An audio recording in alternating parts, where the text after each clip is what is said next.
Hello, this is Catherine Clement in Boulder, Colorado, and this is our weekly wellness Zoom. And we're sort of following up with the Zoom that we did last week about mesh injured people. And so I have some more ladies with me here today that are going to share their stories.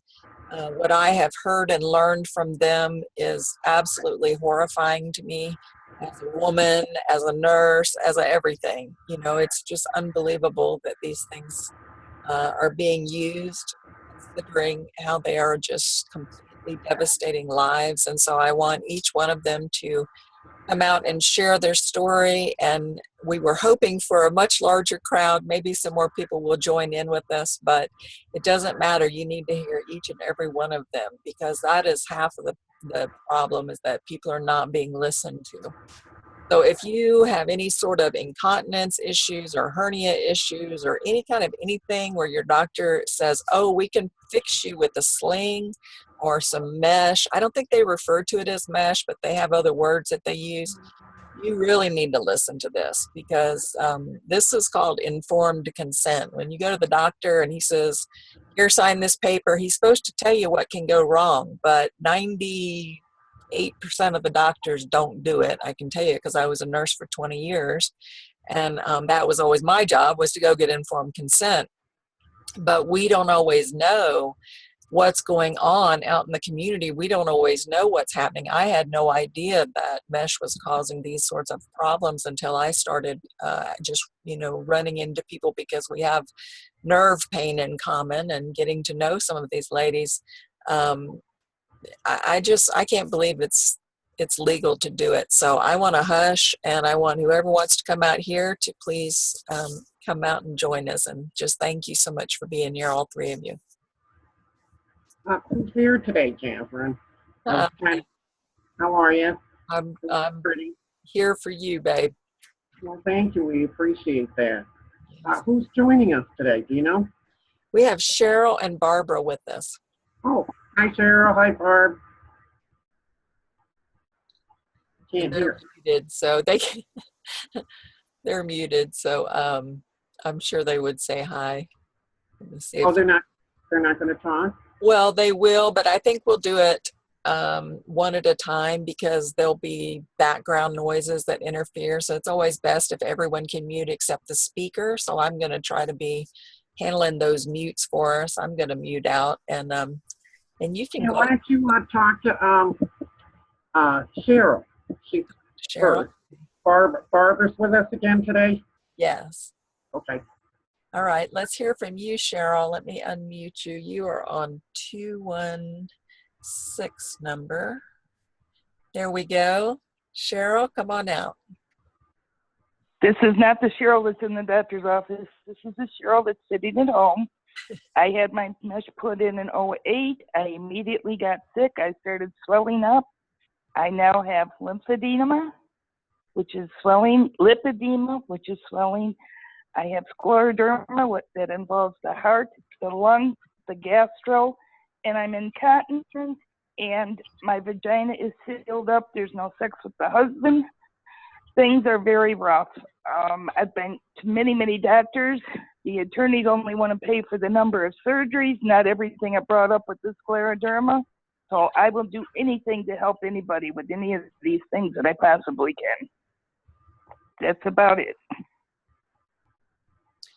Well, most people have probably never heard of scleroderma, but I actually used to work for a naturopath down in Orlando, Florida, and we had a scleroderma patient. So I don't know a lot about it, but I do know some things about it. And I absolutely believe, both in his case and your case, that that can be caused by these environmental toxins. In his case, it was a makeup factory that he worked in. In your case, it's something that they actually put into your body.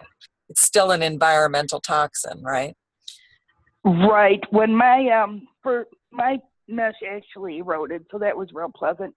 And they only took the bottom piece that was falling out. When that record came out, it showed FBR, foreign body reaction, and large giant cells, which I understand is immune issues. Scleroderma affects every organ in your body. It turns it to stone where they cannot function. Yes. The skin and internal organs actually become hardened. It's very, it affects everything, like you said. And I hope you're receiving some treatment for that. Well, it's funny you ask that because I wanted to get this in. I got about 6 specialists I'm seeing now: RA, heart, lung, gastro, all the major doctors. I got 15 medications. I'm on a CPAP machine, a Palmoaid, which is a breathing machine, and a compression pump 3 hours daily. Wow. All from this mesh that was put in your body. Well, of course, they're trying to say it's not mesh. Scleroderma is supposed to be in your system when you're born, but it takes a chaotic event to blow it up, and I think it came out when the mesh hit. So it destroys your eyesight, your hands get crippling, everything cripples, and it could be mixed with another autoimmune such as lupus or whatever. I got sojourns where my teeth, I took such good care of them, I'm losing them. Major dental bills. Go ahead. Oh my goodness. And the lawyers, I mean, are there lawyers trying to do class action lawsuits with you girls, or what is going on legally here? I can address that, Catherine. Okay. Go ahead. We've been put into a multi-district litigation, and it's much different than a class action. Class action, usually 1 or 2 or a few people will file a class action suit for product liability, personal loss, or whatever. And then if it's a product, other people are notified if it's a defective product that's already been notified by by the government or whatever, or the lawsuit, and they are invited into the lawsuit. Now, the only people that get to decide once it gets to court, it could take 2 years, 8 years, 10 years, whatever, is the party that filed are in the settlement talks or go to court. And then it's distributed throughout how many people joined in on the class action. With an MDL, we filed our cases individually for product liability against 7 different manufacturers. And we were all, because there were so many cases, there's over 119,000 cases that plus in one court and several different courts, but mainly in West Virginia. And our cases are supposed to be heard, we can be heard individually, okay? And we can go to our individual trials. But with that many trials, they decided to put us all in an MDL, and they have these bellwether trials. And they've only had 20 trials so far in the last 3.5, almost 4 years. And we're not making very much progress getting that done because there's a lot of people to go through and to dispose and all that. So now some manufacturers have offered settlements and all that, and they're just grouping us all lumped up. I would imagine just to get rid of us and keep us shut up, because most lawyers tell us not to say anything about mesh, anything about mesh. We're not supposed to talk, you know. I have a lawyer that just says, watch what you say, you know, so I just try to watch that I don't say the manufacturer's name and that type of stuff. Bring up names, you know. I talk about mesh and about, you know, certain kinds of meshes, but usually I leave the manufacturer's name out. And I don't want this to happen to anybody. So we don't know what's going to happen. Some companies are pulling people at 200 at a time and offering settlements, and it's just a hassle. And it's set up to pay the least amount of liability, an MDL. And this was done back in the 70s because, and they've used it in plane crashes and disastrous things, this type of litigation against companies. But I don't think they've ever had this complex of a situation as far as like how the type of injuries that we have. You know, it's not just affecting our eye or our leg or our back or one thing. I mean, it's very complex, our injuries and stuff. And when it was set up, I don't think it's covering our future medical expenses or anything like that. So there's a lot to be worked out, and hopefully they'll amend it, but I don't think so. I think we're going to get the short end of the stick, you know. But we don't have a choice. This is how 4 judges decided, 3-judge panel, 3 to 5 judge panel decided that they're going to take our courses, our court cases out of each state and put us all in one group because we're all similar. And we do have a right to say no and go back to our state if the judge releases us to do that. But I haven't seen any of that happen yet. And just a very, very big, messed up mess, you know, and there's no answers, you know, for a lot of us. We're just left in the blind here, you know, with a lot of these issues and questions, and we learn from each other. And that's all we can do right now because it's such a mess. And I don't think they see. I know the judge that oversees our case in West Virginia has sat through several trials, and some of the other judges in Philadelphia and St. Louis and stuff see the mess that it is and the type injuries, and it's just not a good situation for any of us. I can't see, you know, 20 trials and 6 have gone with the manufacturers and the rest have gone to the plaintiffs. Only one of the plaintiffs have gotten paid off from any of those trials because it's gone through two different appeals. So it's a mess. I mean, people see it on TV and think that, you know, you're going to win millions of dollars, and that's not the case here at all. You know, they want to get rid of us. They want us to shut up. So, and then people been without jobs and money and stuff like that. You know, it's up to each individual what they choose. You know, but I don't think we're going to see our day in court at all. So that's my opinion. You know, but that's basically how an MDL works, and it was set up to pay the least amount of liability. And from my standpoint, from what I see it, that's what it's going to be. You know, nothing. Pennies for your silence. You know. Yeah. I know oftentimes when companies make settlements, there is a document that you must sign that silences you. I mean, I did that when I sued a long-term disability company, and I signed it, you know, and I was cussing under my breath when I signed it, but I needed food at the time, and I had to sign it, you know, and they know that. But those companies are the biggest crooks out there. I mean, the insurance companies are just crazy.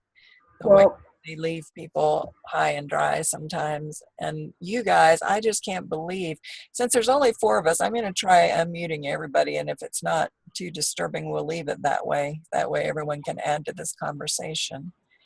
Now everyone's muted. Yeah.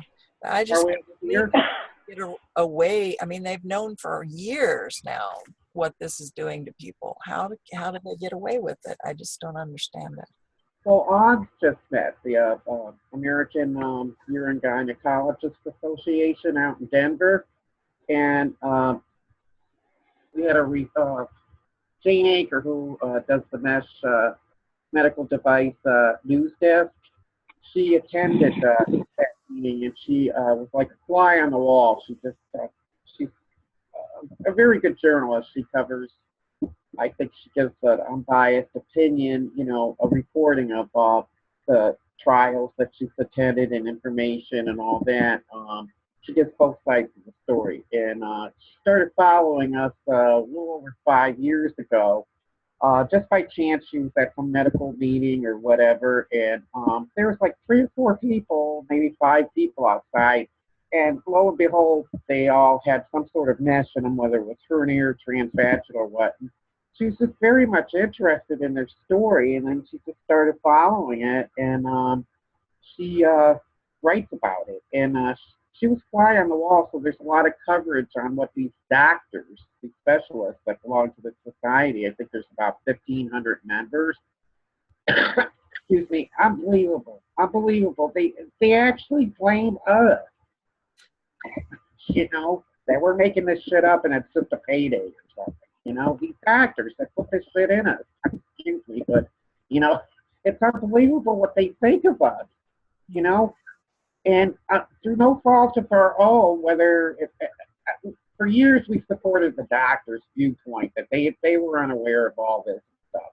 But you figure after 20 years, come on, and they want, you know, the POP, which is for bladder prolapse, has been moved up to a class 3 device, and the manufacturers have 2 years to bring up why it's valid, why it's safe, and it does what it's supposed to do to put it back off the market again. But the SUI, which is the exact same kind of mesh, and it goes in the exact same kind of procedure, a blind procedure through your vagina, 2 incisions through your vagina, and then pushes through your whole pelvic organ system. It's the same thing, but it's just to get some kind of appeasement or whatever. Maybe they thought that we would shut up or something, you know, or not file our cases, because 4 million of an estimated 4 million of them just alone in the United States, the pelvic mesh for prolapse and SUI, have been implanted in women over the last 20 years. That's a lot of women.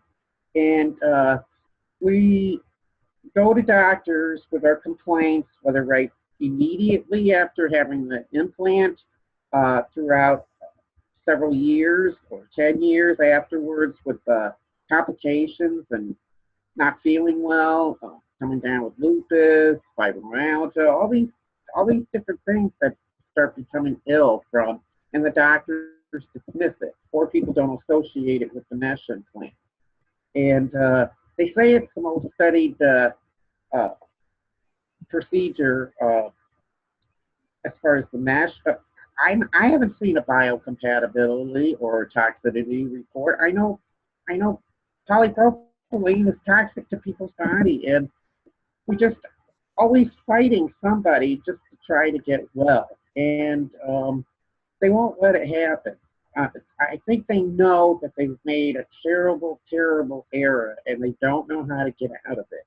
You know, with the polypropylene, which is the #2 plastic in the world, industry in the world, and you know all the medical supplies and equipment that's made out of polypropylene, your test tubes, your bags, you know, your IV bags, a lot of things are made out of polypropylene. And if they tell the world that the polypropylene that they put in our bodies is toxic and it's poisoning us and it's killing us, what are they going to have to do with all that medical equipment and stuff like that? You know, I think it would just collapse that industry, you know, which here alone in this country, by 2020 is supposed to make $55 billion of excess, $155 billion in revenues.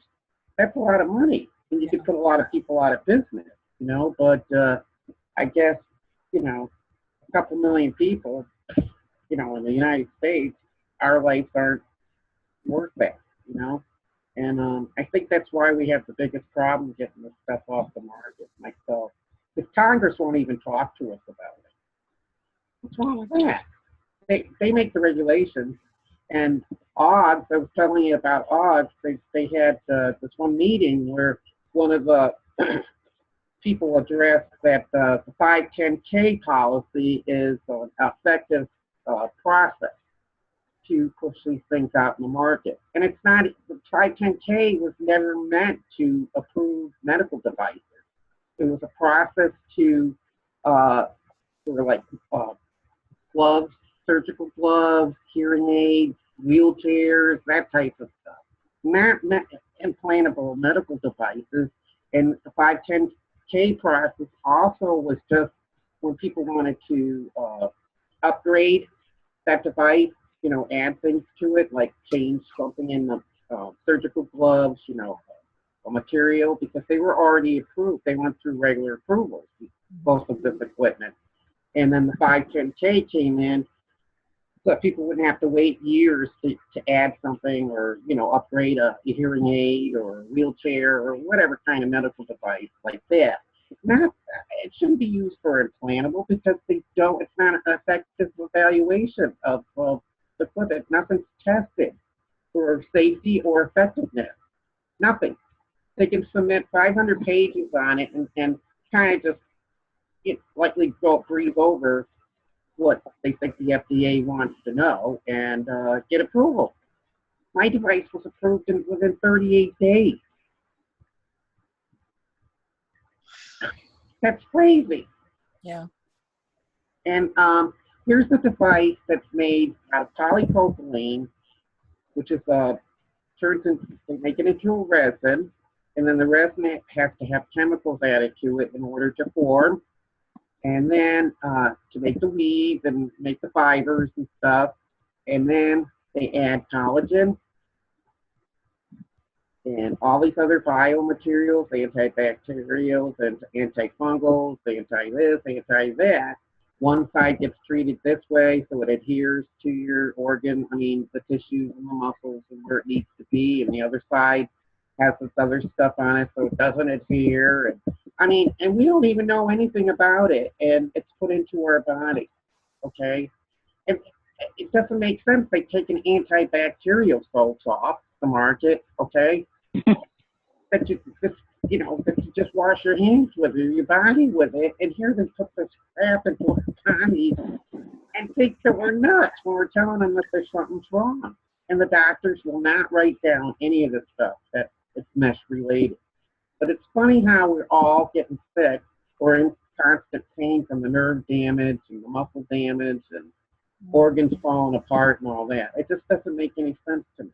And from the time that I learned how the procedure was done blindly through the vagina with no cameras and pushed through your pelvic organ system and then up underneath the urethra and out through my pubic hair, that's the way mine for the SUI, for incontinence for that. Went in, and then the prolapse one, it was a huge thing with arms and into your hip bones and pubic bones and stuff. I said, my God, what are they thinking? No wonder I'm in so much pain. And I don't understand it, Catherine. I just don't. And the stories, anybody that's ever heard our stories, whether it be the Attorney Generals out in California that are going after the manufacturers for all kinds of reasons, they just go, I have no words to describe the horror that I just sat through, that these women lived through. Yeah. And it goes on every day. More and more women. And this is just the United States. Can you imagine how many from Canada, Europe, all over the world? And I don't know what to do other than what I'm doing. I'll tell anybody I can, and most women do, about their mesh issues. And I'm sure, I don't know if you do the same thing with your disorders in your pelvic area, share your story. Yeah, I do. And you just, that's all you think about. That's all you know. That's all you live. Because I don't want anybody to live like this, ever. Whether it's a man or woman with a hernia mesh, it's just as bad. And they do it to men and women. Mm-hmm. Can you imagine being a man and suffering the way through that? We don't even know. We know from our own groups, but men hardly ever talk about it. Yeah. If you do, but it's horrible. So you have no life. You lose everything, and nobody cares. Yeah. Like, you're like a piece of paper, like this tissue that I have here. You throw it away. And we're conscientious about the tissue. We'll put it in the recycling bin, We can't be recycled. We can't. I was thinking today, I got to change my donor thing on my license. I would never. I don't want anybody having anything from my body with this stuff that was in my body, and that's unfair. Who knows? If something science could have used something, or somebody could have used one of my organs or my eyes or whatever. If that's Jan, I'm sorry, Jan, I am turning mine over to science. I want them to find out that this crap is in there and what it's doing, because I heard that it disintegrates at 77 degrees, and we know our body temperature 98.6. Logically thinking, I'm not a mathematician, but it's right there. Mm-hmm. Yeah, but we couldn't donate our organs to a human being. I wouldn't feel comfortable with that. To science, I don't mind. But I don't want to put my stuff in anybody else's body, you know? Would you? Well, there's, you know. I see where you're going. No, I don't think that's fair to the unknown. No. But I'm definitely for science. Yeah, and then, you know, here we are, you know, in slow miserable death, and they're going to put on our death certificate, you know, that it was a heart condition or cancer or this or with that kidney failure, you know, sepsis. With they can get away with that now in any hospital. It's part of the whole package. They don't report any deaths. Yeah. They don't have to report injuries either. There's something made wrong. You're not, you know, they don't have to say that they are in the wrong. And doctors are still implanting this, and we have these myths. You know, we have just one lady. I was reading in one of our groups, 2016. She immediately started having problems, serious problems. You know, from the mesh. Okay, and the doctors pretty much tell them, "Oh, it's the new tiny mesh. It's not that mesh."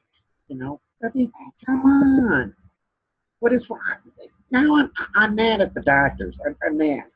Well, if we get 100,000 signatures, the president has to look at it at that point, right? If we can get 100,000 signatures on the 510K loophole petition, then they have to pay attention. Yeah. So we have to chase after the 510, but that doesn't get our problem with the mesh off the market. I mean, they won't, because the Easter girls are trying. It's being used, though, using that law. They've taken recalled mesh that was no longer allowed to be used and turned around and put it right back on the market using that loophole, the 510K. So if we stop that, they can't keep doing it. They're going to have to start answering questions. Yeah, but you know what? I was reading here the other day, and I tried to explain it to you. It says that they're allowed to do that, and that's why in 2012, Senator Markey and another senator co-sponsored a bill that went to committee to stop that kind of thing with the 510K law, that other devices were predicated on something that was recalled or withdrawn from the market, and it unanimously got voted down. It never made it out of committee. Never was discussed other than flat out, no, we're sticking with the 510K law, which is not. Yeah, but it wasn't in the public eye like this is all over Facebook and Twitter. And Right. If we keep it there and we can get that 100,000 signatures, somebody's going to have to answer something. Right. And, you know, it's just a matter of getting the woman to do this. And they don't want to jeopardize their settlements, their lawsuits. And it's kind of hard to do. I said the same thing a couple of years ago. Well, we got 100,000 people all in one lawsuit, all in one place, but their lawyers won't let them do anything, you know? I don't think that's true, Jan. I don't think you're just not supposed to share numbers. I don't see how they can stop you from doing anything else. Well, I understand that to be true, you know, because I've discussed it with my attorney, you know, and I said, oh, no, Joe, you know, I'll watch what I'm doing and saying, because I very rarely ever mention a manufacturer's name unless it was in a press release, which is very rare, you know, and that's the only thing I just try to stay away from, you know. Well, maybe I'm lucky that I got dropped by my attorney, so I get to just let them have it every direction I can. Well, And I think I would have anyway. I think I would have told my attorneys what they could do with it if they told me I couldn't tell my story. Because my grandkids, to me, are going to grow up in this world, and I want them protected. I don't want to worry that when I die, this is going to continue on into more family members being injured and more people going through the hell we've gone through. well, it's devastating, the injuries. I mean, it just doesn't affect your, it starts out at your vagina, those 2 incisions. Nothing should be in anybody's vagina except for you, the penis. You know, that's it. It's a very... It affects your family too, everybody, and it affects your sex life, and nobody wants to talk about that. You know, talk about ruining somebody's body. I mean, who in their right mind would cut 2 incisions? Have you ever heard of a procedure where they go up into your vagina and make any incisions other than a small little tiny biopsy maybe, you know? And that hurts like hell, I would imagine, you know? I mean, just the whole thing. It starts out with the polypropylene and then the vagina, and then, of course, these rods, these metal rods, placed through your pelvic organ system, which are not going to cause any harm. And then it starts deteriorating. It starts degrading. It becomes inert. It starts hardening up. It does whatever it does. And they never tested it. And they let us go on like this for 20 years and then have the nerve to, we're nuts. I mean, we don't know what we're talking about, you know. And now they say it's because we're having the mesh out. Well, most women don't have the mesh out. They're having theories. They commit suicide. They do all kinds of things. And we don't even know because people don't realize that this is happening to them, you know. And the press, the media, say anything because they're paid for by the big pharma, $15 billion a year in print ads and broadcast ads. And now, who knows how much on the internet, you know, social media, there's all kinds of advertising, and that could be greater than that. And you can't get any press on it because it goes to the editor or whatever. Oh no, we can't. Oh no, we can't say anything. You know, we're gonna lose. So what year was it that you got yours in, Cheryl? 08. 08. Did you have 1 or 2? I'm sorry, mine was an 11, I think. I'm not really sure. I'm also a stroke survivor, but I think it was an 11. And I've had four total removals. Check that out, 4 totals. Well, what do they keep finding? Mess. Damn right, that's what they find. And that's how the last after. I'm sorry. Tell them that they always think call out. Well, now the doctor's saying there's too much scar tissue in there. He ain't going in there to search anymore. Well, where'd the scar tissue come from? Them playing up there, that's where it came from. Oh. Are you okay? Well, don't get too upset. You're talking amongst people that love you and care about you, remember? And back at you, ladies, back at you. And, no, they keep telling her, I mean, she said, how many surgeries now to get the mesh out? And every time they tell you, oh, we got it all. But lately, it's a different thing, right? Right. Is there anybody else you can see for like a second opinion, somebody that's separate from that doctor? Well, I don't know. Here in Cleveland, in the Cleveland area, you got University and you got Cleveland Clinic, and they're all over the internet. I mean, anybody can see what you're writing to them, and they can put it out there to the other doctors that they're blaming the mesh to back off. That's not what it comes down to. I did fire one attorney because of the insulting number that he gave me, and I just, within the last few months, I got another settlement that I haven't signed off on yet either, and they keep hounding me that I need to do it. I'm going to do it when I got all my papers in order, because it wasn't only the mesh, it was the effects of the mesh that is killing people as well. That's right.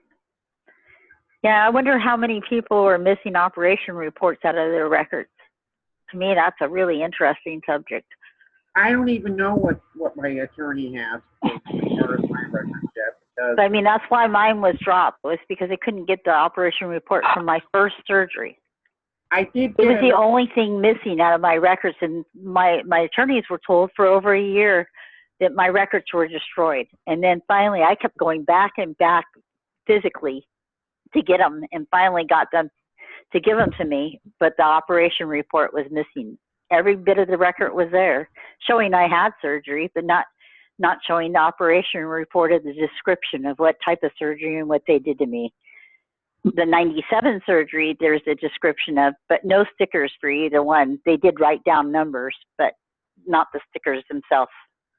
we have to learn everything about the effects of mesh, the complications from each other, and compare notes and compare doctors' notes and read about it, like why sometimes your nerves are just, you can jump out of your body, and it has something to do with temperature. Your body temperature has to be at 72. If you get too hot, get too cold, if you do this, you do that, it's going to really flare the nerve pain. Have you ever heard of anything? Because you get similar nerve damage. I mean, with five, what was 5 of yours all blocked or something like that and trapped? And temperature has a lot to do with it. And you don't know anything because they won't tell us, because they won't tell us anything. And you just sit here suffering and going crazy. But we don't go crazy. We really have resilience, mesh injured women and men. We have the resilience to find out what is going on and why we are not cared for. Because we did not ask for that. Yeah. Many of us didn't even know it was our bodies until we woke up, or later on, down the line, several years later, no knowledge of the mesh going in to our bodies. That's how they snuck it in. It's so easy for these doctors to put it in. Such a simple procedure, in and out, in and out. So that's what's so hard. I mean, there's so many horrors in this. And they think, I don't know what they're thinking, because they don't think we don't see what's going on, that the polypropylene that they just ignore, they won't even discuss polypropylene. They won't discuss anything. They won't follow us. They're supposed to have these post-market studies. Well, who's in these post-market? What, do they go into our records without our permission and get this stuff? I don't know. Nobody tells us anything. How can they have post-market studies if they don't talk to any of us messengers? They don't have a clue what's going on with us. Or maybe they do and they just don't care. I don't know. Isn't it horrible? I mean, you know how you got treated, Catherine. Nobody believed your pain or anything. Oh, yeah. I was told I was crazy. I was putting 4-point restraints on psych meds that I adamantly was shaking my head. No, do not give me that med. But I couldn't even speak because of the reaction I was having to gabapentin, actually. And, for 4 years, doctors told me I was crazy. And then I finally diagnosed myself online, found a doctor, and then a year of testing before I could have surgery.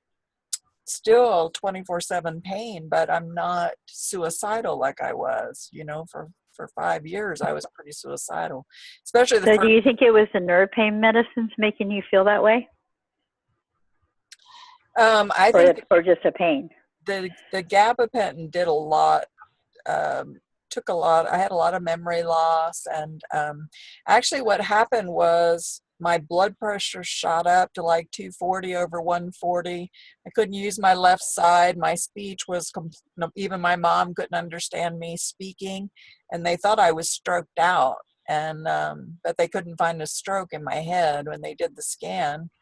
But I completely believe it was the gabapentin, because when I came off of is when those symptoms went away. But I'm glad I said no. even with the blood pressure of 240 over 140, and my body was doing all kinds of like strange shit, that I couldn't control, a neurologist in the ER looked me in the eye and told me that I was a liar, that he had he had studied every disease that there was, movement disorder disease.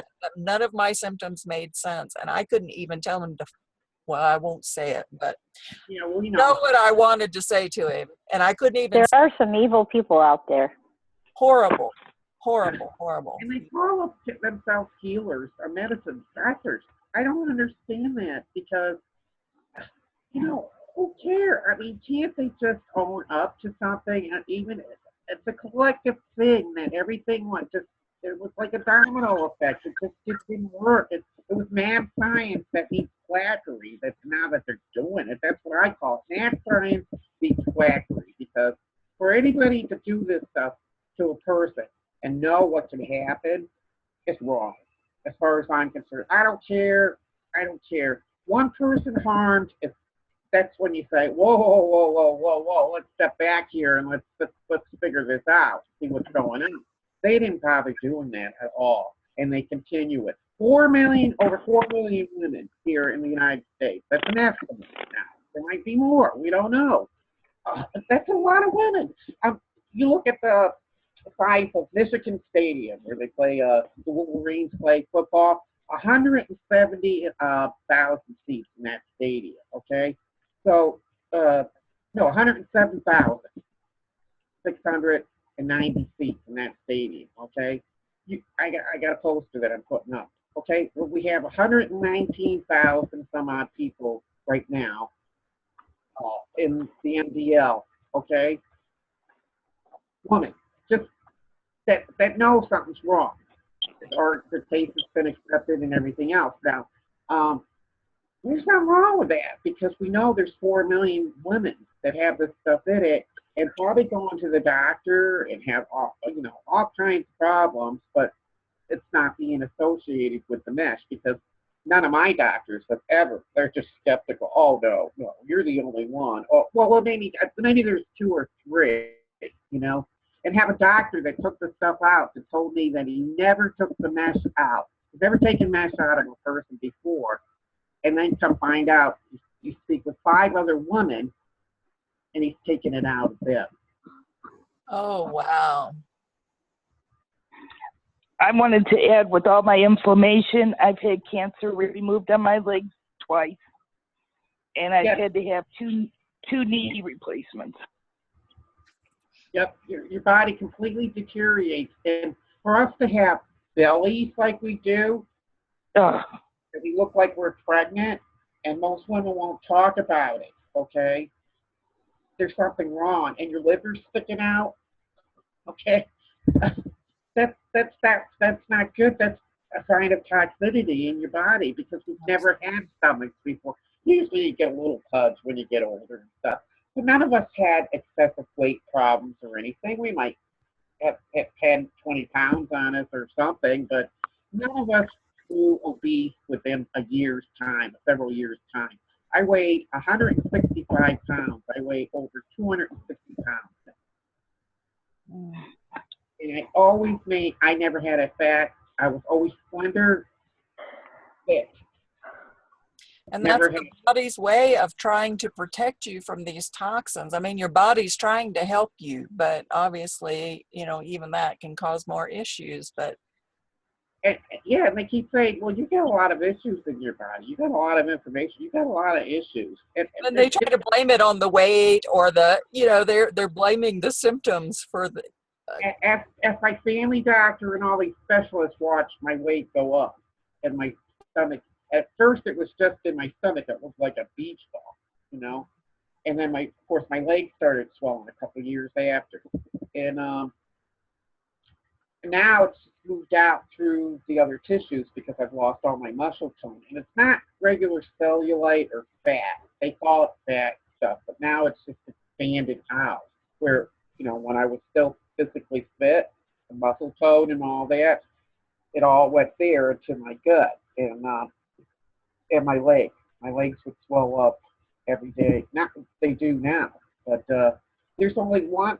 I only have 2 or 3 minutes each day for wake up or whatever, and you kind of feel okay. You start moving around, you're gone for the rest of the day, and that's it. That's the only relief I get. 1, 2, 3 minutes, and that's it. And it's a day shot. Your body just starts swelling up again, and you just. I'd like to add something. Okay. I'd like to add something for a minute. Please. With the numerous removals, each time I got one, I had less swelling. And when I started this, I had to wear flip-flops in winter for 3 years. Now I'm down, and I can wear regular shoes. So, removing it is being a positive sign here, but they're not going to get all of it. Now, I don't even know what the doctor did. How can I believe him after people have got in touch with me when they found out who my doctor was and said, well, wait I think a minute. I'd try to, sorry, I didn't mean to interrupt, but I think I would try to find another doctor who maybe could remove some more to see if it can help you. Because I would have been dead if they hadn't gone, and each time I'd been scheduled to have the surgery, I kept getting septic, so it get called off and put off, and like 4 times where I should have had it. And then finally, when I did get it, I ended up with MRSA. But once I got that gone, I haven't been septic yet. So I'm hoping that what they did get out is keeping me from getting there to that point again. Mm-hmm. I believe. Go ahead. No, go ahead, Cheryl. You go. Because I'll forget what I'm thinking. I believe if these doctors would have listened to us in the very beginning with these side effects and started pulling the stupid mesh out right away instead of letting it go, saying it wasn't the mesh, I think we'd all be in better condition today. Absolutely. I 100% agree. From the moment that I woke up in the OR recovery, the first recovery room, I said, oh, what's going on? Something's wrong. They didn't, that's just normal. That will go away. That will go away. I can't pee. Oh, that's okay. That happens. That'll be okay. That will go away. I'm in so much pain. I can't walk. I can't sit. I can't lay. And that's it. I'm going to a surgeon this week because I've had a tumor, hernia, whatever it is. It went from an egg size to a football size, and nobody says it's nothing to worry about. Well, maybe not to them, but it's my body. I'm worried to death about it. Yeah. So I'll have to fill you especially girls when you want to live. And I'll fill you girls in on whatever that is. But how did you get a hernia? Where did that come from? Because you know what? When this first started, I was very, very sick. I was coughing. I swear to God, I was coughing up a lung. And evidently, I strained something down there with the lungs, and you cough so hard. Oh. I should have been in the hospital at that time. Yeah, it seems like a lot of us have had lung and sinus problems too. I mean, it's like more than just, it's really like it's something toxic is just attacking every part of our body. Yeah, because I'll get stuffed up for a couple days where I can't hear out of my ears or anything, but nothing's coming out. And then all of a sudden it will break loose. And,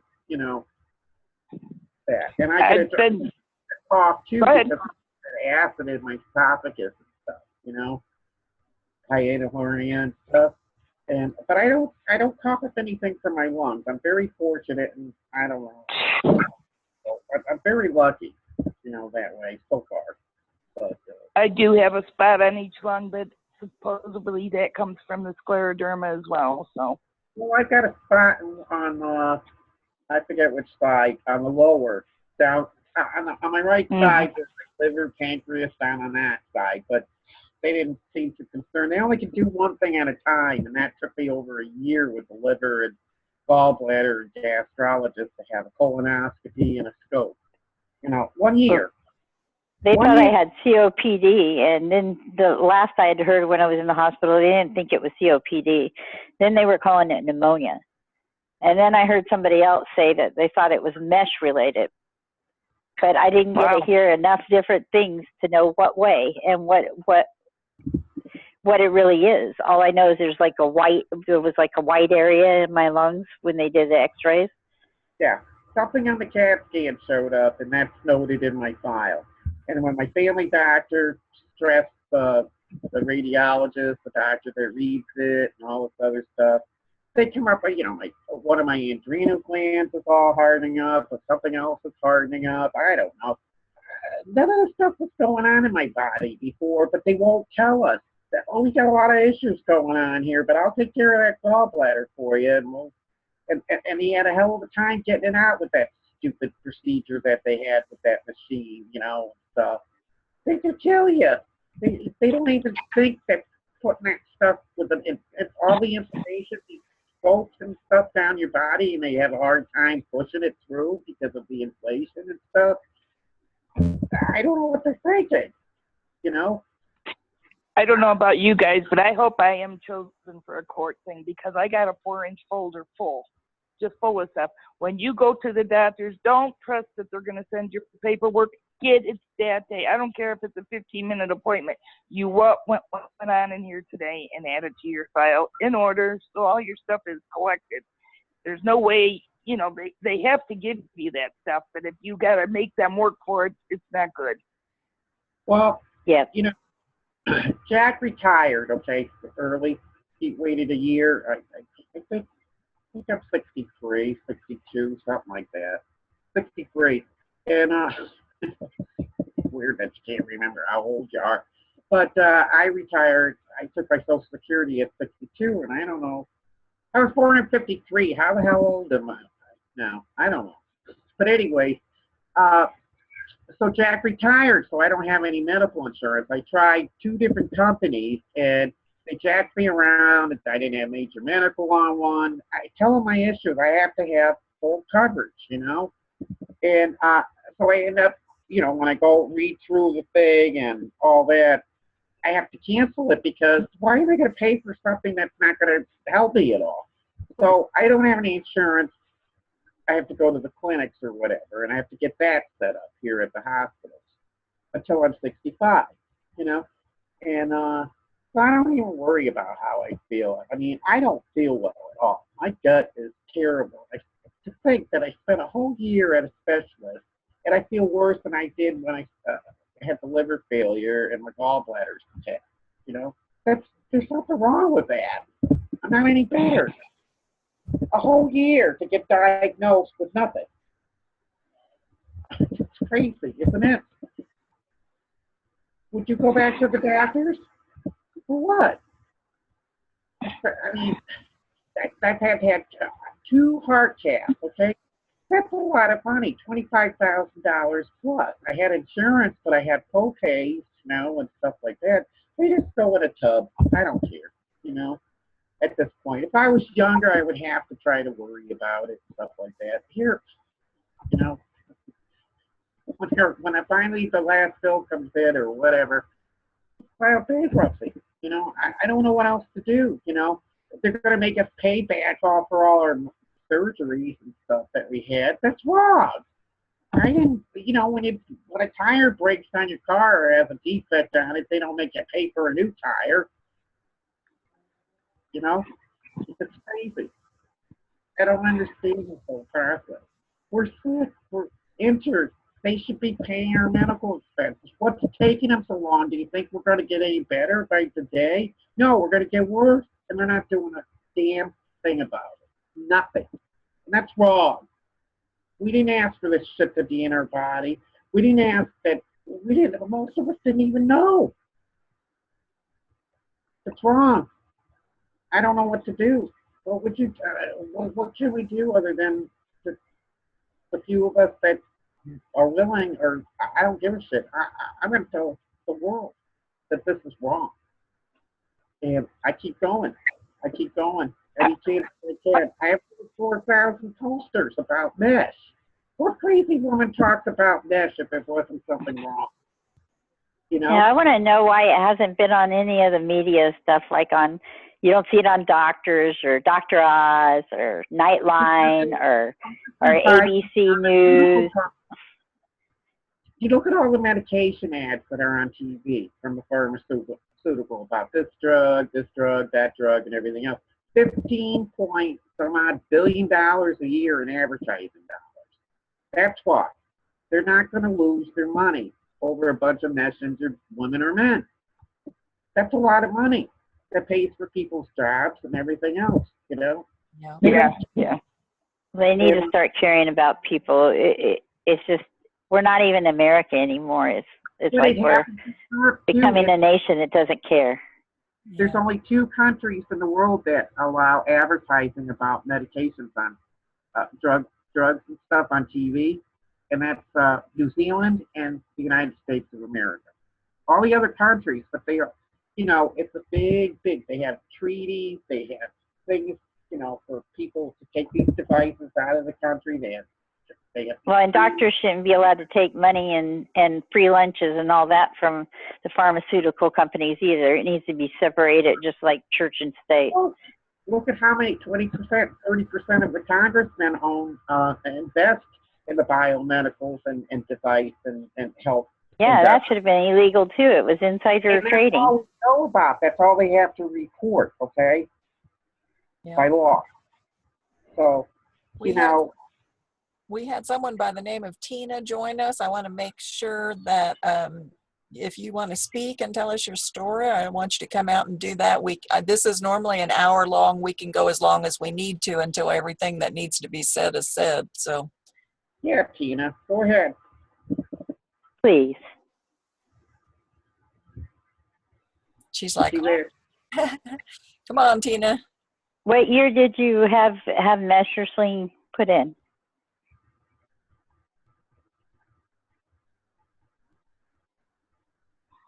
Like the rest of us, we don't know what we're doing. I wonder if she has her sound up on her computer. She's not muted, so hopefully, Tina, you can speak to us if you have a mic. And what floors me while she's trying to play around and figure it out is we're going to have these medical bills every year because of these immune issues. I'm talking major medical bills, heart tests, lung tests. Where does this get paid from? Your own insurance is making $1,500 a year just to get their money back for your, I don't know what it's called before they start paying. Yeah, everybody's making money off of your blood. Tina says she can't come out. She's got kids in the house, but she was implanted last year with a sling. And already last year. Oh my God! How old is how old of a woman is she roughly? She's 40. 40. You having any problems from it? Yes, she says. She says she wishes she would have found you guys a year ago. Well, it's not too late. Get it out quick. Her bladder was perforated. Oh my gosh. Wow. Major. So she had a prolapse of the bladder, so she had the prolapse bladder sling? Oh, so did you have a hysterectomy and stuff, and that's when they did that? No problems, just a sling for SUI. Yeah, just for a little leaking. Oh my gosh, honey. I'm so Wouldn't we all rather go back to diapers? Hey, I would have been happy to. And, if I wasn't leaking that bad. It was just a little bit. And you know what? It's exactly the same now. When they got it all out, I still barely leak. I went through almost dying over and over and over for a little leak. Yep. Well, I'm totally incontinent. I have no control over my bladder anymore. None. Yeah, well, if I would have been, I would have accepted that over what I've had. Because it was just almost death. I didn't have that problem. I never leaked when I coughed or sneezed. I just could not hold my urine at all. Like if I had to go to the bathroom, right. I would always squirt just a little bit, and then I could stop if I crossed my legs or whatever and all that. And here I am. Now I have no control. No bladder control. And I didn't even know it was me because, I had an interstem implant for overactive bladder put in me. So I don't understand why he ever even did that, I had a stimulator put in me to control that, He still put mesh in me. And it wasn't, he didn't put the stimulator in me, but he was aware of that I had one. So why would he put mesh in me? It's like, why would he put mesh in Tina? Yeah, now they put Botox, so it surprises me that they even would have done it. Oh, yeah. You see the advertisements all the time now. Botox. And I said, what do you want? Your mind? I'm going to let you do something more to my body? Yeah, put some poison in it. I know my doctor used to use Botox for pudendal neuralgia, but he does not use it any longer. And that's why I'm wondering, I'm going to contact him and see if he's still putting in mesh, see if he's taking out mesh, you know, because he's a pelvic reconstruction surgeon. So yeah, that's what mine was. It removed mine, and she still puts it in. she still puts it in. Oh yeah, she still puts it in, and believe me, I begged her not to. Even though the card I wrote her afterwards, thanking her for getting it out. Oh yeah, my doctor does too. So Tina is saying in the chat, she's saying, I'm afraid to have it out. I'm not in much pain, just a constant discomfort, really. Afraid that full removal will make more issues. Did everyone? Well, if she starts getting nerve pain, she needs to get it out fast because it just gets worse and worse and worse. And then the infections start, that sepsis and other things, and then it's your life at stake. The quicker you get it out when you start having major problems, the better, I would say. Can people tell who they used for removal, please? I used Dr. Susan Hobson at St. Vincent's Hospital. She's a bladder reconstruction surgeon. And I also had an orthopedic doctor. And it starts with an F. I don't know why I can't think of his name right now, because he's a very nice doctor and I would love to give his name. But he took the screws out of my pelvic bones. Yeah, she can join us on mesh problems or PMS or whatever. But you're in Oregon, right? Oregon? I'm in Oregon, yeah. And this was in Portland, and it was on Barnes Road. But St. Vincent's, they have a couple of St. Vincent's hospitals around, but the one on Barnes Road is the one that I went to. And like I said, she got it out, but it took a long time before it happened because I kept getting septic. And once you get to that point, like I know if I had gotten it out years ago when I felt like it needed to be out, and I kept trying to get somebody to, and I was told, no, that's not the problem, the bladder infection, or maybe you have kidney stones, all the other stuff. I believe I would not have all the nerve pain that I have now and the damage that was done. But we have to thoroughly screen your doctors, because some only say, well, you only need a partial, I'll just snip it or whatever. Yeah. So you have to thoroughly screen your specialist, which would be a urine gynecologist with pelvic floor. And we have found if you get online to Mesh Problems or the SUI Pop group, which is private, a closed room, it doesn't go out, you can ask doctors names in your state that people have had good success with. Because we are gathering a pretty good list now of doctors that have done a pretty good job on some of the women. And some of us, get shortchanged, they lie. Doctors lie. And you can read in the New York Times, the Boston papers, Chicago Tribune, Wall Street Journal. There's all kinds of doctors that write about their fits, their lies, and why they do it and all this other stuff. Well, these doctors lie to you. So I don't know why it's something so serious, but that's why we have these groups, in order to reach out, and we can help you find the facts out, and give you information so that you can make your own decision, and we'll guide you as much as we can. And we help each other, because that's the only way we're going to survive this and get through it, is by sharing our information and our experiences, because the medical community has failed us. They've abandoned us. And most people won't believe you that you're having issues. Tina, does your doctor believe that you're having issues other than, they perforated your bladder? They take care of that? My last report said that they had a tear in my vagina. Now, how did I do that? She said, yes, I found a couple of great urogynecologists. Well, that's good. I would get the mesh out. It's only been in there a short time. The longer it stays in, the more it gets it embedded into your tissues and your muscles, and it can entrap nerves and tendons.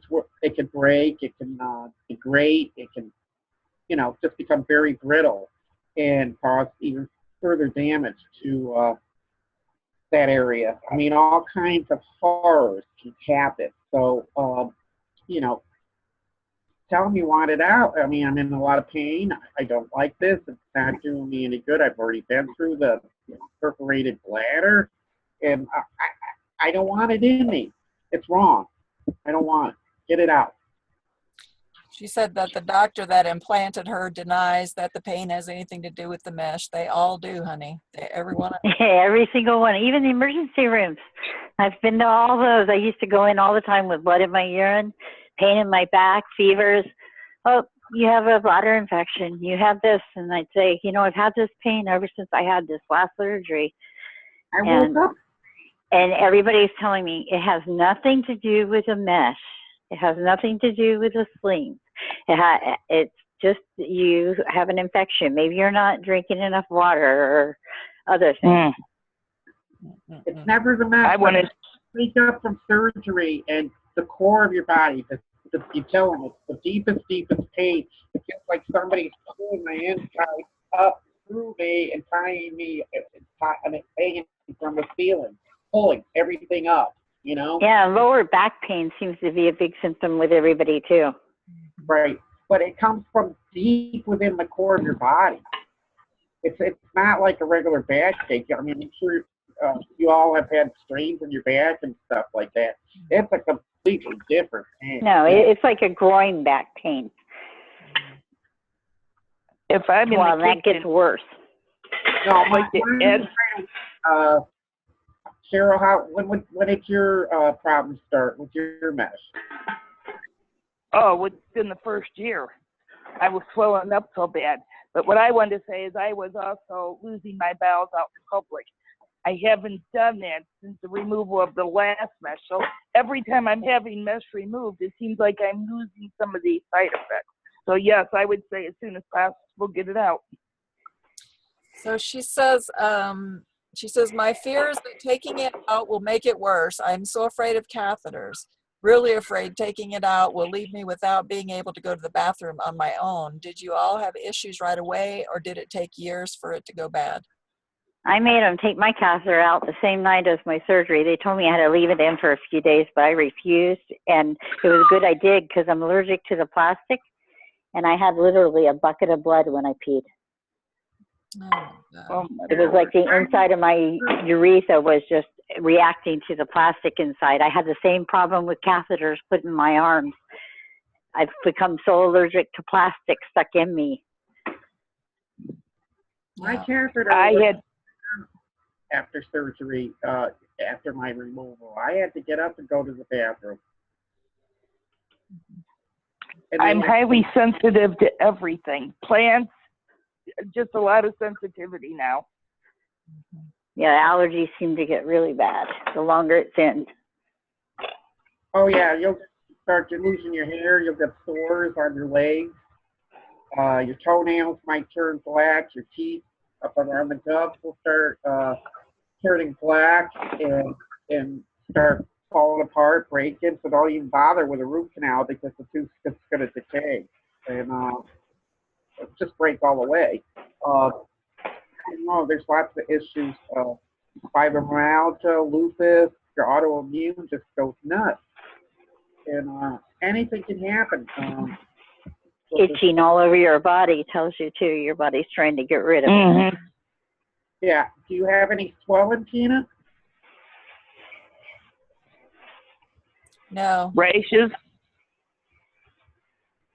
Well, I never had any swelling until my mesh went in December 2011, and by 2013, fall of 2013, I noticed that my feet and ankles were starting to swell. I never had swollen your ankles. And I worked on my legs all my life, in restaurants, 12-hour, 15-hour days out gardening and doing my landscape. And my feet never swelled up at all. I never had any swelling at all. My hands would swell from using them, but this was before mesh.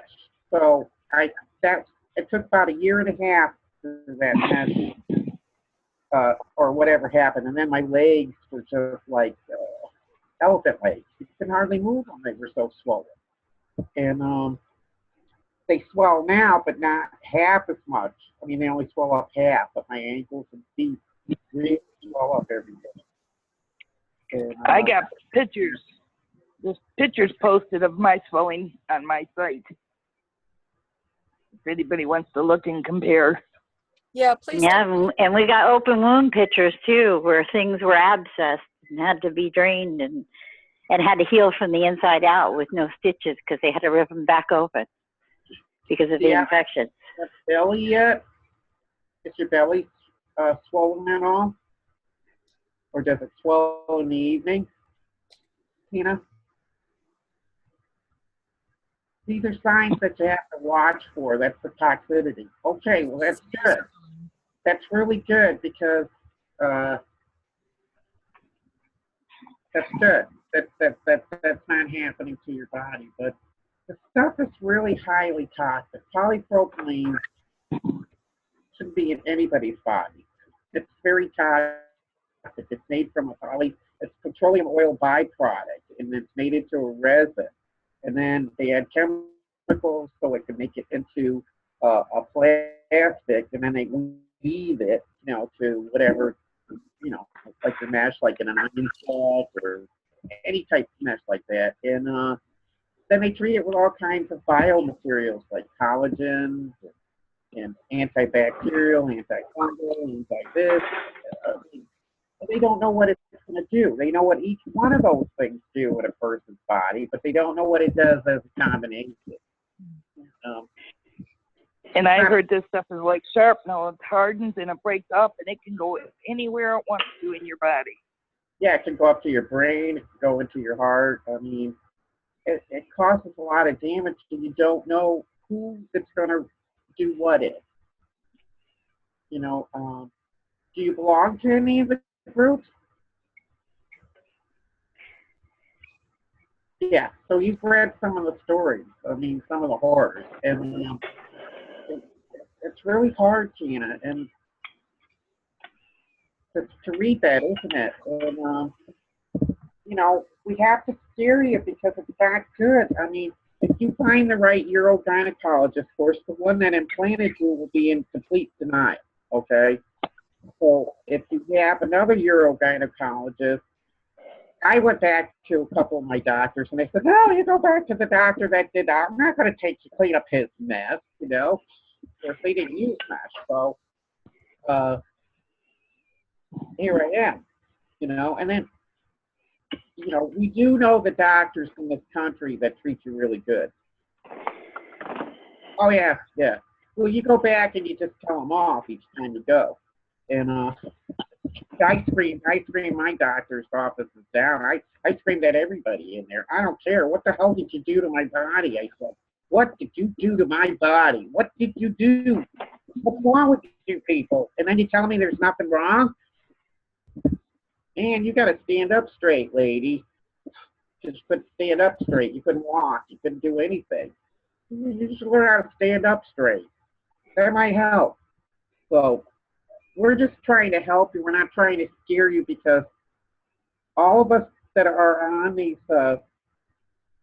support groups are here to help you and guide you through, and then you can make your own decisions. But we're not going to lie to you. We're not going to cover anything. We're not going to soft Well, sell and it's you. something that can take a lot of time before you get into real big trouble. It's not something that always happens right away. I mean, Right. I had pain a year after, and the first one he wrote it through. Then they did surgery and supposedly fixed it, but never telling me any of it was plastic. And then, for more years I had pain, and I kept telling myself it was from the surgery, but then the ER doctors would tell me it was from a bladder infection, or maybe I had kidney stones and didn't know it. So it was all from the surgery. I was right. Just follow your gut. Yes. And read about it, ask questions, and be well prepared when you go see the doctor. And you know, you don't have to tell them you know that much about it. Just feel them out, you know, and then say, well, thank you, doctor, you know, and then think about it, and come back and talk to all of us and tell them what the doctor, you know, whatever, and just guide yourself through it, because we'll help you. We'll help you through anything, all of it. I mean, we'll answer any questions, but you have to kind of interview the doctor without him knowing it. You know, so you got to kind of play dumb, but not dumb. They don't want. They don't want to accept it. Only very few doctors will tell you, yes, it's the mesh. It's very few doctors that will help you.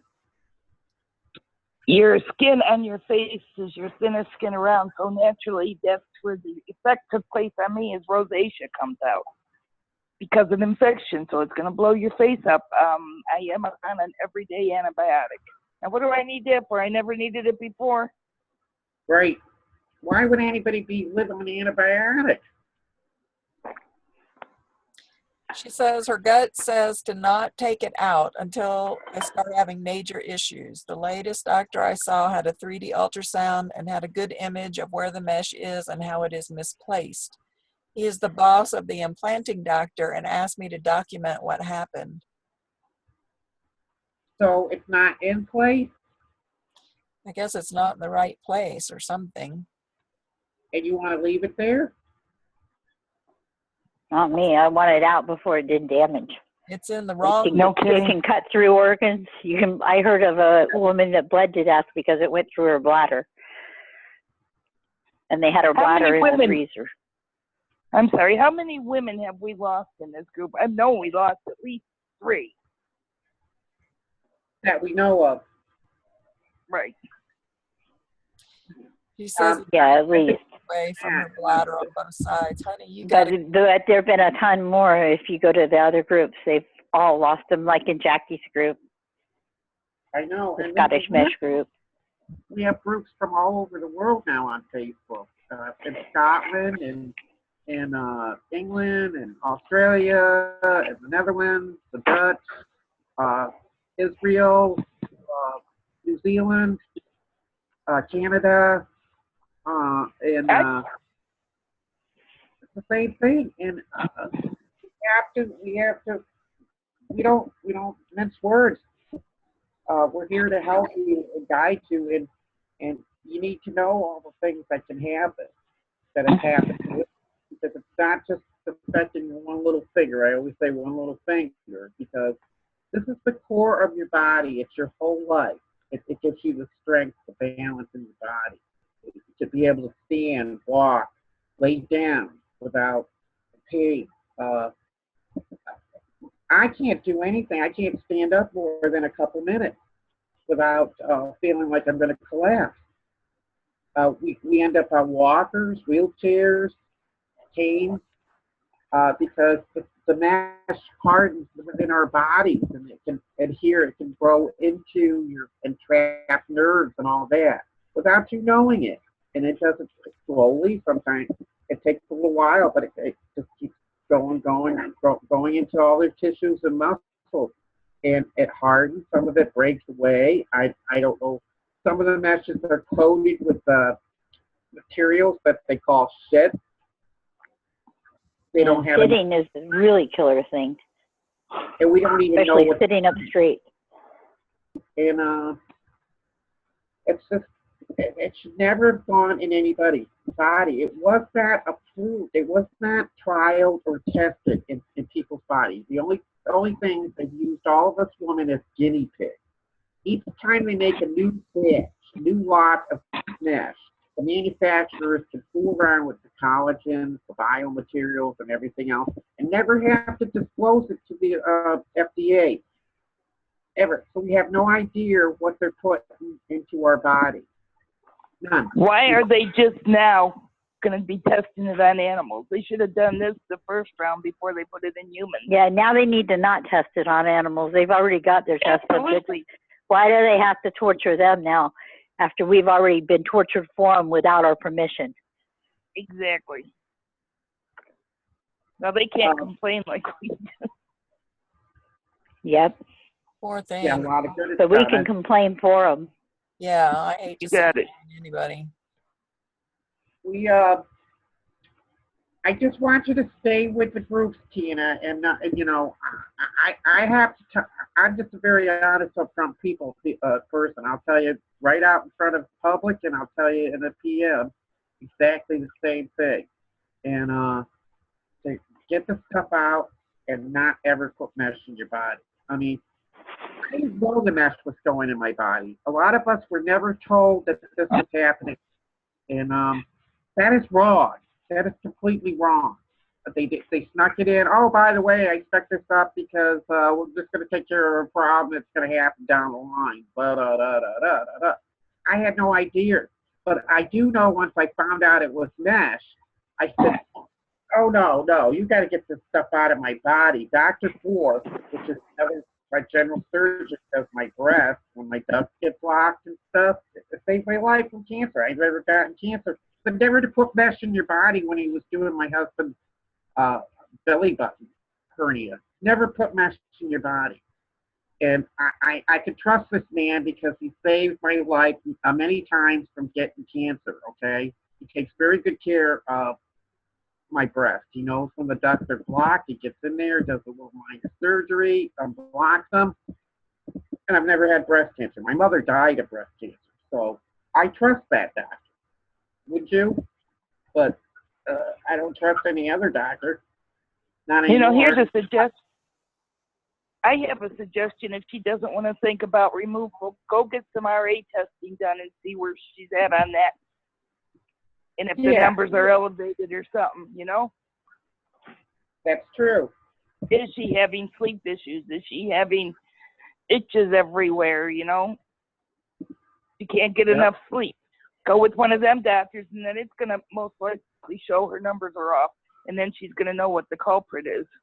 Well, and when you just definitely have an instinct that something's hurting you and you know it needs to come out, don't let anybody talk you into that it's something else. Go with what your instinct tells you it is, because I think all of us have that. We just don't always listen. We think the doctor knows better than we do, but it's our body. We feel. We know what's uncomfortable. We know where the direction is. We just got to follow it. She said she was told that this isn't the bad mesh, but I've pretty much heard They're all bad. the mesh is bad mesh, honey. All of it. They're all plastic. There is no new mesh. There is no new mesh. The mesh that came out after 2012, none of it was tested at all. None of it. Not even just a hint of it. And it's just unbelievable that they can keep pushing this stuff out on the market. At one time, there was 100 companies that had mesh products out, okay? But they didn't have enough income to, when the complaint, the first device that was approved, that 510K approval cleared, which had no testing, it was predicated on mesh that was put around the heart. Now, they never tested it in the vagina, through the vagina and the core of the body and through the bladder or anything like that. I mean, it's a completely different organism system. The bacteria from your vagina alone would kill you. It can kill you because it's a dirty, filthy area. Is bad, and then they push it through. So by putting those two incisions, they're pushing all that bacteria into the core of your body. So once they take the sleeve off the mesh and put it underneath your bladder or underneath your urethra, that bacteria is going to go for that mesh, man. They just love that kind of stuff and turn into biofilms and all this other stuff. I mean, it's really a trip that, you know, you never think about it, but that's what happens in our bodies. And then the mesh, because it's not supposed to be in temperatures above. We need to start a new petition, one that says that all manufacturers have to do their own testing on their own bodies. They take turns on each other for a minimum of 20 years. And if it passes then they can have it on the market after we see what it did to them. Just watch yourself very closely. Are you in a relationship with anybody? Are you having sex? Significant other. Are you having any discomfort by having intercourse? Yeah, she said she's having vaginal muscular pain and is having sex and is having pain with sex. The muscles on the right side are stuck, she says. If she starts having burning, tell her to get it out fast. That'll be her nerve damage starting. It's pretty intense pain. I mean, you've had children, so you know how painful that is. But when who would think a penis would hurt you so bad? But it does. It does. I mean, it's like you're off the bed, man. You're on the ceiling. I don't know about anybody else, but that's what happened to me. How many of you girls? My husband said, I'm never doing this again. I don't care. My hand works really good. I love you, but I will never do it. You know. Is anybody going for pelvic therapy? I went through that and I ended up in more pain, and I felt like the only part that helped was having to do a lower back massage, but I didn't want to be touched in any other areas. Yeah, and you shouldn't have that if you have any mesh left in your body. Tina's getting physical therapy. She says it's awful. I know I won't do physical therapy because physical therapists know absolutely nothing about pudendal nerve damage, and they always make us worse. I mean, so many PN people that have gotten worse physical therapy. Even the pelvic floor therapist, the PT pelvic floor therapist, have problems with that. Hopefully, Tina, are you seeing somebody that is familiar with pelvic floor or just a regular physical therapist? Yeah, it's a pelvic therapist. Good. That's good anyway. But you really shouldn't have therapy while you have that mesh in you, because they're manipulating you, and that can make that mesh boom. It can go someplace else. That's true. I mean, only from what I've read, I mean, from experience from a lot of women on these over the last couple of years, you read the stories about what happened to them. And then finally you go to like a Dr. Hibner out in Arizona, who is one of the top pelvic floor neurologist surgery. And he'll tell you the same thing. You know, it's nothing to fool around with, you know, but they don't know that. And these doctors refuse to admit that they don't know. Oh, and the orthopedic, I'm sorry to interrupt, but the orthopedic surgeon that I had is Dr. Freeze. It was Dr. Hobson and Dr. Freeze. I didn't want to remember his name. I for some reason, could not. But that's what it was. Well, ladies, I don't know about you, but I think I'm going to have to leave this party, but I sure do thank you for taking the time. Thank you, Cheryl. And, you know, we can, I know we were looking for a bigger group. I know there's lots of reasons why that didn't happen. Some people are too embarrassed. Some people are under silence by their lawyers and attorneys. And we forget. Maybe some forgot even. Maybe some forgot. Oh, yeah. You know, but I do this every Tuesday on something. Like I have somebody on here every Tuesday. So you ladies are always welcome to be on here too, or have another special, whatever we need to do. Tina, make sure you stay plugged in with these ladies here. Hopefully you're in a forum with them. And, you know, we're not trying to scare you, but you have to be aware that everyone here, not myself, I'm not mesh injured. I don't have any mesh, thank God. But all the other people here had more problems the longer the mesh was in their body. So you really need to take that into strong consideration and get that out if you can, because it is a toxin to the body. I I dealt with the same thing when I worked for a naturopath. We used to have women come in who had had the breast implants that had leaked and they got into their lymph system. They were some of the sickest people I've ever seen on the planet because their body sees it as a foreign substance and starts attacking it with every way that it can, as you've heard from all of these ladies. And it's just... Were they ignored the same way? Yes. Sadly, Yeah. they were told, oh, it has nothing to do with the breast implants. I'm like, you have silicone in the lymph system. How can that not be due to your body doesn't make silicone? I mean, it's the medical system. I was a nurse for 20 years, and I'm so thankful that I'm not anymore because the medical system is so corrupt, and it really just makes me want to vomit most of the time. The way that I've been treated as a patient, the way I see other people treated as a patient, completely ignored. People just are not taking any responsibility for the damage that they're doing to people, and it just infuriates me. That's... Yes, all the no accountability. Yeah, and PNers, we've been having like one a month kill themselves from suicide from the pain, and yet we're told that we're making up the pain. Well, people don't kill themselves over made up pain. You know, it's ridiculous, and that's why I started this thing that we're on right here, this Zoom, because I want people to talk about this shit. It's crazy, and if nobody ever says anything, we're never ever gonna get anything done, and maybe we won't anyway. But at least we've tried. You know, at least. Well, if we can get 100,000 signatures on that corrupt 510K to get that pulled off, it could make the difference, and we could get a chance to talk about the mesh, the slings, and all the other implants out there that have been killing people. Yeah, well, Please make I sure found my I have $20 that. lottery ticket because I'm winning a million or better. I'm Well, if we don't try, it won't I'm happen. renting bus. No, I'm a very lucky person. Very lucky. It's a lucky planet. And my sign is Gemini, and I've always been very lucky at everything.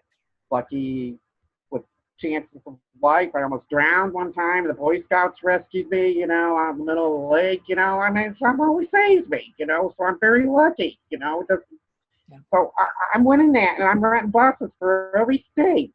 Double-decker buses to come around and pick up the woman, and we're going to Washington, and we're gonna rent a whole hotel, and we're gonna live like hogs, and we're gonna go to Congress. We're gonna have people pushing us around, pages and everything else, and they're gonna hear it because we can't get there any other way. But we're going. Yep. And that's the only way. Thank you so much, Catherine. Thank you, and thank you all for being here. Please make sure that I get that petition so I can put it in the description under the YouTube video, and I will circulate that petition as well to help us get as many signatures as we can there. Thank you, Tina, for being with us. Bye-bye. With us. I mean, I'm all over. Talk to you guys later. Okay, bye-bye. Bye, Barb. And, thank you. Tina, will you please stay in touch and just talk to groups and just do what you feel is right for you, okay? But we're going to give you all the information we can so you can know what's going on and not be afraid. Don't be afraid because we're here for you. And 24/7, somebody's always available to talk to you about anything, okay? Yeah. Being in these forums is really important. I think Tina dropped off, but if for people that are watching this later on, being in the forums is literally life-saving. I cannot tell you how many times I've been up at 3, 4 in the morning talking somebody down from killing themselves. We're the only ones that understand what the other person is actually going through. And so the forums are our lifesaver. The doctors hate the forums, and they say that we just, you know, it's just some big scene or something, but it has literally saved lives. And you do have to keep somewhat of hope, of a positive attitude about your situation, because if you didn't, everybody would kill themselves. But I mean, don't be shy about talking about things. Let people understand what's going. Don't try to be stoic and hold it in, because sometimes it's one little thing that can push you over the edge. So just talk to Yep. people, you know. I'm a very, I live out loud, but still I have those feelings, like, what, honey, have you dug the hole out in the backyard and stuff like that? And it's not a joke. I mean, it's not a joke sometimes, but that's as far as it goes with me. But that's how bad the pain and discourse of the body, not knowing what's going on, and nobody helps you. Nobody helps you. I mean, and my husband goes, well, why don't you go to the emergency room? Your gut is about ready to explode. I can see your liver. And I go, what are you going to do, Jack? They're not going to do anything because I'm a marked woman. Yeah. And ERs, we just had a horrible thing happen with somebody that my mother works with in Oklahoma. She had a complete bowel obstruction. She has bowel cancer. She's had surgery. Evidently, the surgeon screwed up the surgery, and now she was vomiting feces, and she would go to the ER. They refuse to help her because they don't want to get involved in what is obviously a lawsuit. And it's like, you have got to be kidding me. I said, you take her back to the ER and you tell them she will die of sepsis. Her gut is going to explode if they don't do something. And I mean, it's just gotten crazy. It is. I just can't believe how they can just turn people away like that. And all because of fear of lawsuits, and when do we actually worry about the person instead of the money that the person, you know what I mean? It's just crazy. It's a 9-to-5 business as far as I'm concerned now, the medical. Yeah. I mean, I try to get a doctor on Friday and through the weekend. They do procedures on a Friday, operating on people, and then they disappear for 2 days. Yeah. And they send you home because it's all outpatient, and you have no care after surgery. And they all say, well, it's about, it's not that invasive of a surgery. Well, come on. I grew up in a different time of medicine, and they cared about you. Yeah. I believe they did, because my family doctor could just look at me when my appendix was about ready to burst. They get the surgeon, get Frank Bird on the phone. Hey, Frank, we got the Hytella twin girl here. I don't know which one it is, but her appendix is about. Send her over to the hospital. I'm going to have her prepped for surgery. Get her ass over there. He didn't have a bedside manner, but he could just look at you and know what the hell was wrong with you. He came on when I was in Boston Children's Hospital with an enlarged heart or something that they kept diagnosing me with. I was up there for a couple months, and he came on, and he said, "You're not touching this girl. There's nothing wrong. She'll outgrow this. No problem." And say, take your daughter home. She'll be fine. She'll be fine. Just out of med school. He told those doctors to go jumping like up at Boston Children's Hospital, Look, I'm 63 years old. Nothing wrong with my heart. I got a little mitral valve or something, a little high blood pressure after medical. That's it. Yeah. So they got right? The right side of my heart isn't working. Oh no. And they didn't tell you why, did they? Nope. Scleroderma. But probably. But I wanted to point something out. Janice is a twin. Why would she be blessed with all this crap? And the sister's fine. Janice was fine before this crap. How much evidence does it take? Yeah. I'm an identical twin. Okay. Wow. I mean, the only issue is that we both have a little mitral valve. Minor mitral valve, heart murder, that we were born with. Nobody will ever know what that is. They've run all the tests, everything nuclear, the testing and stuff. And then, she hurt her back. So she got a very bad back that could, she could paralyze. And varicose veins, I don't have varicose veins, but who knows why she got them and I didn't. I have some, but hers were really bad. And I don't know. Well, no major health issues per se, I don't think. Can anybody think of any Can anybody think of any place we can take all of our medical letters to and talk to them that these doctors are not doing their jobs? Who's above doctors? There's got to be something. Yeah, that's why these post-market studies are supposed to find out what the hell's going on. That they haven't done any. I mean, the stuff's been out in the market since 1994 and before that. Where are the post-market studies? Why? I don't know of anybody that's participated in any of them. That's not right. They're supposed to have them. Where are the regulations? It's Congress, it's the FDA, and they could give two shits as long as they're filling their pockets with our blood. They don't care. They don't care. Nobody cares. It's 9 to 5 business. Doctors, they don't want to get sued. There, I'm calling them all out now. I'm not giving anybody a break on this one. And it's not just with mesh. This is horrible to do this, to cause this much problem to the person and then tell you that you're frivolous and we need to go away, us women. Yeah. We're not making this stuff up. Who the hell can make stuff up? Well, half the time they're doing unnecessary surgical procedures to begin with, like these hysterectomies and these C-sections, because the doctor's leaving on a vacation on Wednesday, so we're going to go ahead and deliver your child on Tuesday. And we have a lot of women with PN from hysterectomies, and they deny every bit of it. They deny that the hysterectomy causes it. My surgeon told me hysterectomies can cause it. I did have to have a hysterectomy, but I had that robotic one, which he said is the safest. Now, I don't know how you guys feel about it, but I'd rather have a surgeon cut me open and look down in me and see everything that he's doing. yeah.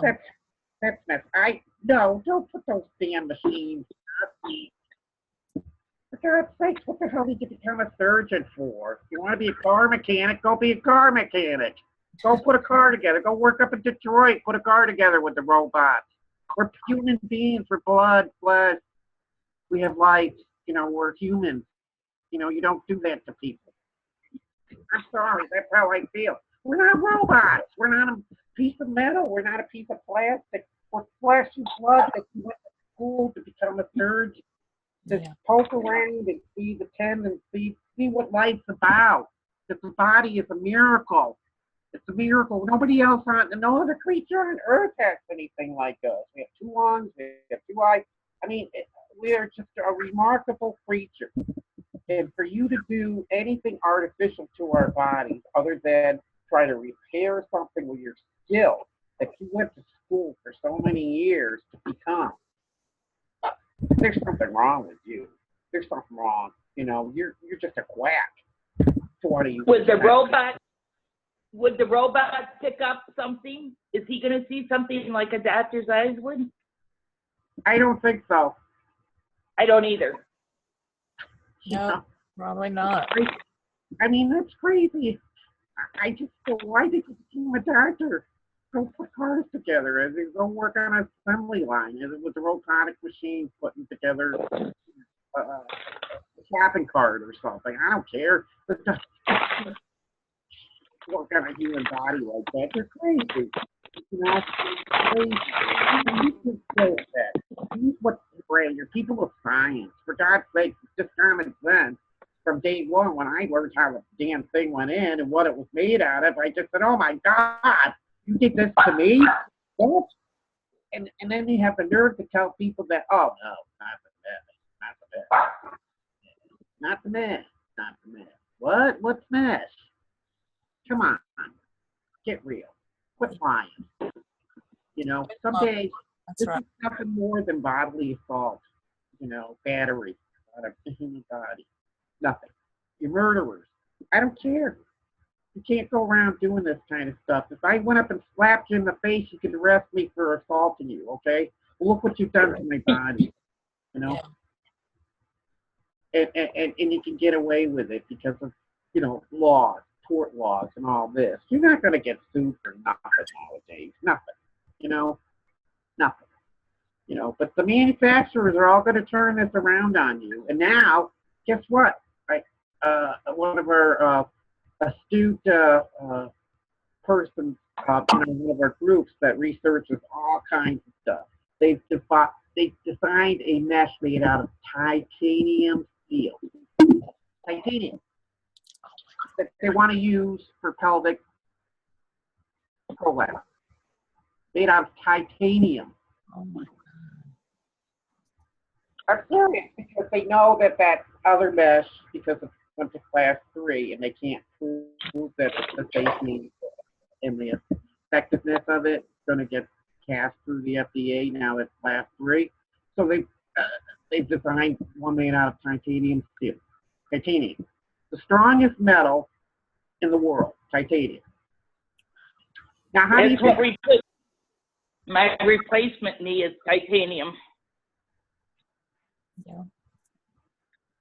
I have a titanium and nickel star closure for my last heart cath.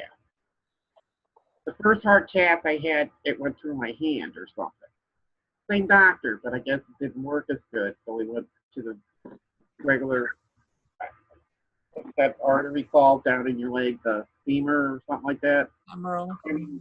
Yeah. It's So use a nickel titanium star closure, which helps you get out of recovery sooner, I guess.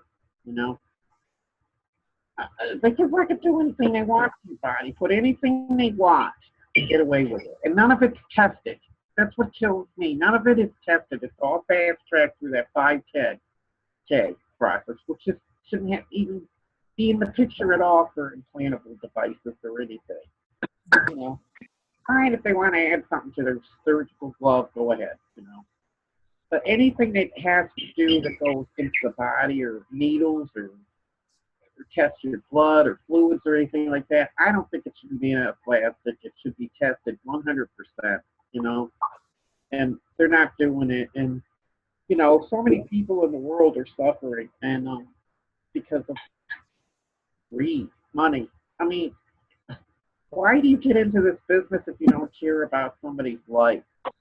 All you're doing is filling your pocket with greed and letting people suffer like this. It's not just the mesh, you know, there's so many things that are wrong, you know, with these devices not being tested properly, and nobody knows about it. You know, nobody knows because the press won't cover it. Very rare will they cover any of these devices that are affecting our lives, you know, and that we have to live in hell and lose everything that we worked for. We have no life, we have no liberty, no pursuit of happiness. We've lost everything because we can't pursue it anymore. And this is America, but it happens all over the world too. We don't have a right to life. You know, they talk about right to life all the time. Well, they took our life away from us, everything, and we've lost everything. But we're resilient. We're fighting with all. I mean, we have a will to live because we want to stop somehow, and they won't let people talk. I mean, people are afraid. You know, you see what happens in the world. You never know, but I'm not afraid. I'm already a dead woman walking. I mean, I know that. I know how my body feels. I know what's happening to it. I'm a dead woman walking. And I'm not going to shut up. I guess what the bottom line is, we got to get more people to listen and fight with us, because 10 or 12 people ain't going to cut it. No, and I say it all the time, and people go, and then they go, oh, there goes Jan again. But I put myself out there every day. Nobody asked me to, but I'm fighting for my life and everybody else. I just don't say me. I say it to all of us, you know, it's wrong. I talk about the 510K in regards to breast implants, hip replacements, future sterilization that kills both and harms women as well as maybe the fetuses that get stuck up in there or whatever happens, because it's not a safe product, you know. And these poor women, they're fighting like hell. They're being organized, and the government's not doing nothing. They put a black box on it, and they said, well, it's going to take 2 years before we can have a congressional hearing on it.